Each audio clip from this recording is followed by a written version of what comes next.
Well, there was high drama that continued in both Lok Sabha and Rajya Sabha also today over this matter. Third straight day, quite a fiery session there in the Parliament. But what happened in Rajya Sabha? Well, the minister responsible in this case for Electronics and Information Technology, Ashwini Vaishnav, he got up to talk about this matter. He was giving out a statement, but in middle of that, there was a TMC MP who stood up, Shantanu Sen. He got up, he snatched the paper, tore it into pieces, threw it towards the deputy chairman. This got a sharp response from the BJP's Hardeep Puri, we are told as well. The opposition now saying that they're very angry with the turn of events. Then the government saying there could be action against the TMC MP. Here's what happened. Sir, with your permission, I may be allowed to lay the statement on the table. The papers of the Information Technology Minister snatched tone, forcing him to cut short his statement on the Pegasus scandal. The culprit, TMC's Shantanu Sen. Minister Vaishnav's statement was identical to the one he made on Monday, even though since his name has been reported as a target in the phone hack allegations.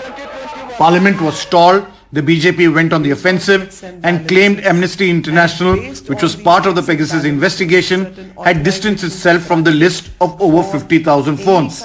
The way mythical characters like Darth Vader or Voldemort are created in Harry Potter, similar conduct is being indulged in by the opposition in the Parliament.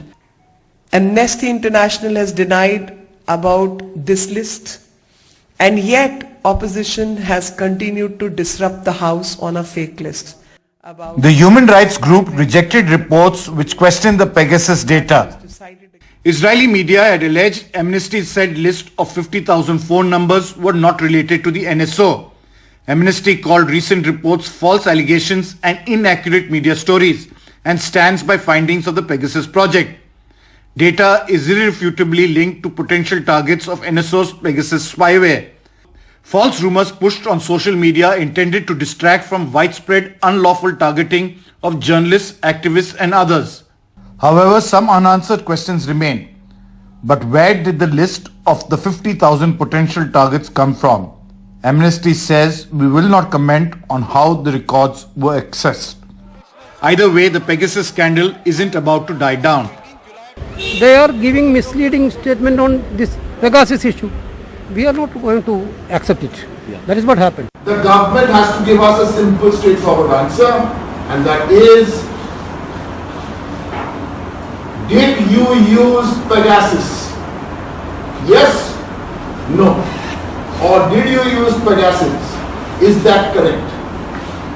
No answer.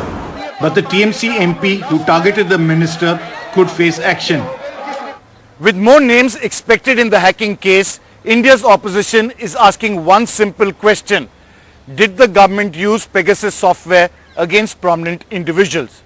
With camera person Ashok Male, Sunil Prabhu, NDTV.